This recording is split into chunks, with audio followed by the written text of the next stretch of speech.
Au nom du Père, du Fils, du Saint-Esprit. Amen. Seigneur Jésus, tu connais mon inconstance et mon infidélité. Tu sais combien je suis faible. Alors je demande en ton nom que notre Père céleste envoie son Esprit pour que quotidiennement je puisse entreprendre la lecture du catéchisme de l'Église catholique et que mon cœur s'ouvre à la tradition enseignée par ton Église, ma mère. Que je puisse ajuster toutes mes actions et mes œuvres à son enseignement. Mon Jésus, avec confiance j'abandonne la constance et la fidélité de toute la démarche entre tes mains. Que Saint Michel Archange et mon ange gardien protègent et défendent chaque moment quotidien consacré à cette lecture. Maintenant, avec toi et par ta voix, disons: Notre Père, qui es aux cieux, que ton nom soit sanctifié, que ton règne vienne, que ta volonté soit faite sur la terre comme au ciel. Donne-nous aujourd'hui notre pain de ce jour. Pardonne-nous nos offenses comme nous pardonnons aussi à ceux qui nous ont offensés. Et ne nous laisse pas entrer en tentation, mais délivre-nous du mal. Amen. Ensemble, mon Jésus d'amour, saluons notre sainte maman, la Vierge Marie. Entre ses mains, je remets mon cœur, mon âme, ma volonté et ma vie, afin que par ses soins règne en moi la volonté du Père, et qu'en ses mains mes œuvres soient gardées, transformées, en parfaite offrande rayonnante de la lumière de Dieu, pour sa gloire, le salut des âmes et la consolation des âmes du purgatoire. Je te salue Marie, comblée de grâce. Le Seigneur est avec toi, tu es bénie entre toutes les femmes, et Jésus, ton enfant, est béni. Sainte Marie, Mère de Dieu, prie pour nous, pauvres pécheurs, maintenant et à l'heure de notre mort. Amen. Je te salue Marie, comblée de grâce, le Seigneur est avec toi. Tu es bénie entre toutes les femmes, et Jésus, le fruit de tes entrailles, est béni. Sainte Marie, Mère de Dieu, prie pour nous, pauvres pécheurs, maintenant et à l'heure de notre mort. Amen. Je te salue Marie, comblée de grâce, le Seigneur est avec toi, tu es bénie entre toutes les femmes, et Jésus, le fruit de tes entrailles, est béni. Sainte Marie, Mère de Dieu, prie pour nous pauvres pécheurs, maintenant et à l'heure de notre mort. Amen. Ô Saint-Esprit, par l'intercession du cœur immaculé de la Sainte Vierge Marie, et par le cœur chaste de Saint Joseph, donne-moi un cœur doux, humble, pur, miséricordieux et charitable. Rends-moi docile à tes célestes inspirations et prompte à y répondre. Que mon cœur enflammé de ton amour soit en toutes ses œuvres dans la volonté du Père, œuvrant ainsi sous ton joug léger et joyeux. Père céleste, je fais ces demandes par les mérites, les œuvres et les souffrances de Jésus-Christ, ton Fils bien-aimé. En mon nom, au nom des âmes de ma famille, au nom des âmes de mes proches, au nom des âmes qui se sont recommandées à mes prières, au nom des âmes constituant ta Sainte Église, le pape, les cardinaux, les évêques, les prêtres, les religieux et religieuses, les laïcs, au nom des âmes qui ne te connaissent pas, des âmes des païens, des âmes des hérétiques, des âmes des apostats et des âmes froides, en tout temps, dans les siècles des siècles. Amen. Le mouvement de la célébration. Numéro 1348. Tous se rassemblent. Les chrétiens accourent dans un même lieu pour l'assemblée eucharistique. À sa tête, le Christ lui-même qui est l'acteur principal de l'Eucharistie. Il est le grand prêtre de la Nouvelle Alliance. C'est lui-même qui préside invisiblement toute célébration eucharistique.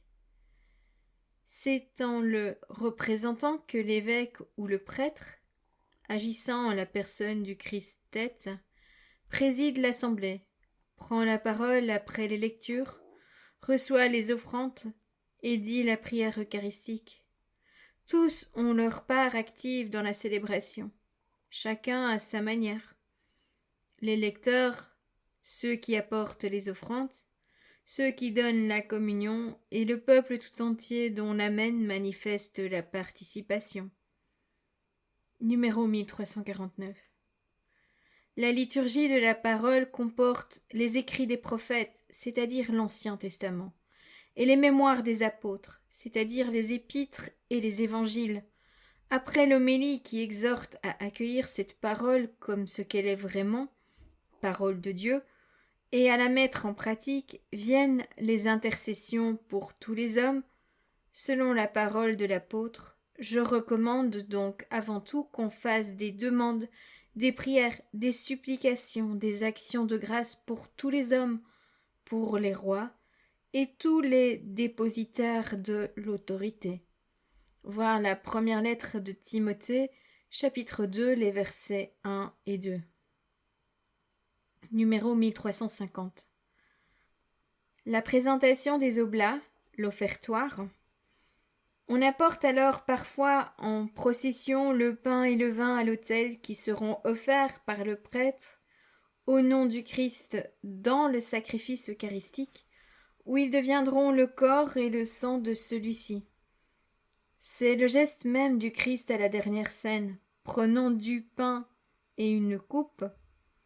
Cette oblation, l'Église seule l'offre pure au Créateur en lui offrant avec action de grâce ce qui provient de sa création. La présentation des oblats à l'autel assume le geste de Melchisédek et confie les dons du Créateur entre les mains du Christ. C'est lui qui, dans son sacrifice, mène à la perfection toutes les tentatives humaines d'offrir les sacrifices. Numéro 1351. Dès le début, les chrétiens apportent avec le pain et le vin pour l'Eucharistie leurs dons pour le partage avec ceux qui sont dans le besoin. Cette coutume de la collecte, toujours actuelle, s'inspire de l'exemple du Christ qui s'est fait pauvre pour nous enrichir. Ceux qui sont riches et qui veulent donnent chacun selon ce qu'il s'est lui-même imposé. Ce qui est recueilli est remis à celui qui préside, et lui, il assiste les orphelins et les veuves, ceux que la maladie ou toute autre cause prive de ressources, les prisonniers, les immigrés, et en un mot, il secourt tous ceux qui sont dans le besoin. Numéro 1352.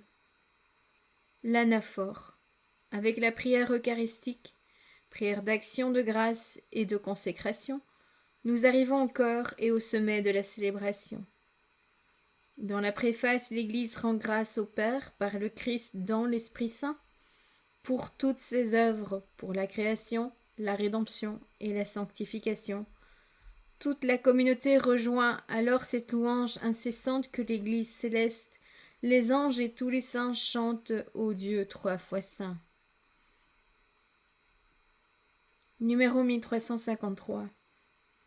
Dans l'épiclèse, elle demande au Père d'envoyer son Esprit Saint, ou la puissance de sa bénédiction, sur le pain et le vin, afin qu'ils deviennent par sa puissance le corps et le sang de Jésus-Christ, et que ceux qui prennent part à l'Eucharistie soient un seul corps et un seul esprit. Certaines traditions liturgiques placent l'épiclèse après l'anamnèse. Dans le récit de l'institution, la force des paroles et l'action du Christ et la puissance de l'Esprit Saint rendent sacramentellement présent sous les espèces du pain et du vin son corps et son sang, son sacrifice offert sur la croix une fois pour toutes. Numéro 1354. Dans l'anamnèse qui suit, l'Église fait mémoire de la passion, de la résurrection et du retour glorieux du Christ Jésus. Elle présente au Père l'offrande de son Fils, qui nous réconcilie avec lui. Dans les intercessions, l'Église exprime que l'Eucharistie est célébrée en communion avec toute l'Église du ciel et de la terre, des vivants et des défunts, et dans la communion avec les pasteurs de l'Église, le pape, l'évêque du diocèse, son presbytérium et ses diacres, et tous les évêques du monde entier avec leurs églises. Numéro 1355.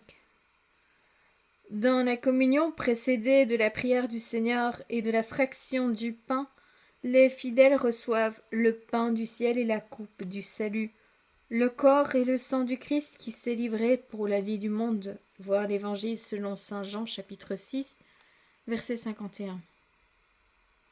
Parce que ce pain et ce vin ont été, selon expression ancienne, eucharistiés, nous appelons cette nourriture Eucharistie et personne ne peut y prendre part s'il ne croit pas à la vérité de ce qu'on enseigne chez nous. S'il n'a reçu le bain pour la rémission des péchés et la nouvelle naissance et s'il ne vit selon les préceptes du Christ. Saint Justin. Voilà, c'est tout pour aujourd'hui. Je vous souhaite à tous une bonne et sainte journée. Que le Seigneur nous bénisse tous, que notre ange gardien veille sur chacun d'entre nous et que la paix habite votre cœur. Au nom du Père, du Fils, du Saint-Esprit. Amen.